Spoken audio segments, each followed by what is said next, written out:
Leo tujifunza kwa habari ya dhana ya umaskini.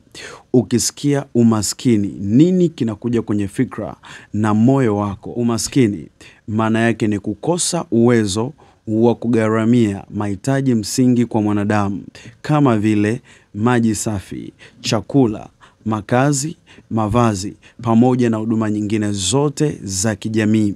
Hii ni kwa sababu ya kukosekana kwa uwezo wa mwanadamu wa kimanunuzi au uwezo wa kugharamia huduma husika. Benki Kuu ya Dunia imetoa takwimu ya mtu maskini na imeeleza kwamba mtu anaishi chini ya dola 2.15, mtu huyo ni maskini.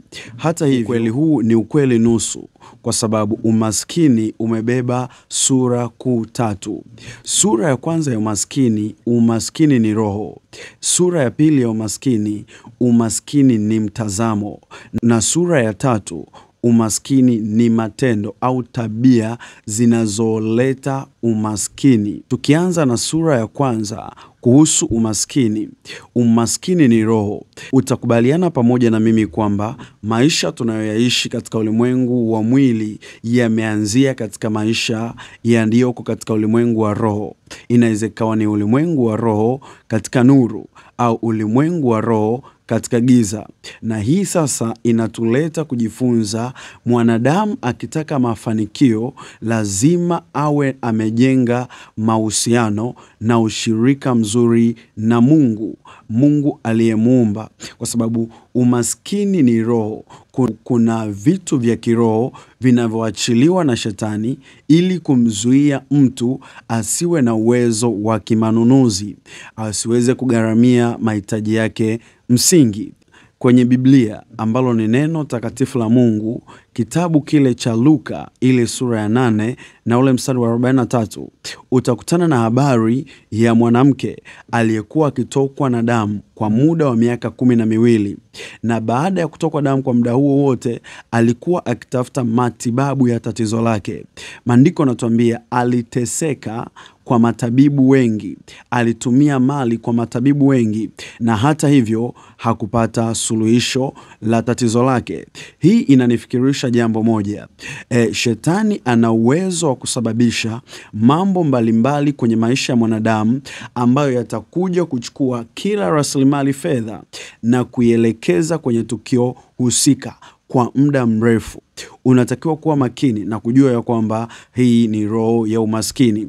Kwa mfano, kunaweza kukatokea na ugonjwa usio na maelezo ya kawaida.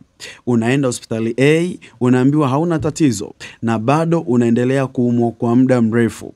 Unachotakiwa kujua kwamba sura ya kwanza ya umaskini ambayo ni roho inaanza kujizirisha. Watu wengine wanaweza wakapata fedha, amefanya kazi kwa muda mrefu na sasa amekwisha kupata fedha. Mara baada ya kupata fedha kunatokea na matukio natural ambayo hayana maelezo msingi, hayana maelezo ya kitabibu, hayana maelezo ya kawaida. Unatakiwa kuelewa ya kwamba tayari nimeanza kufuatiliwa na roho ya umaskini, na hivyo unatakiwa kupambana nayo kwa jinsi ya roho.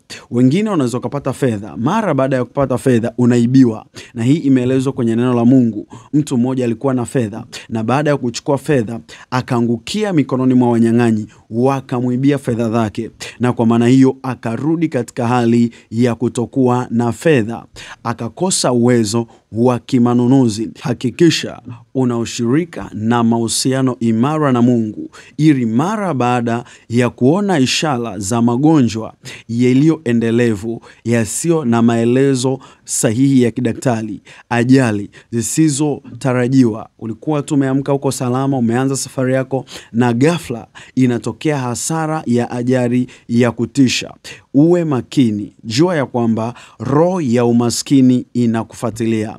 God bless you and see you later.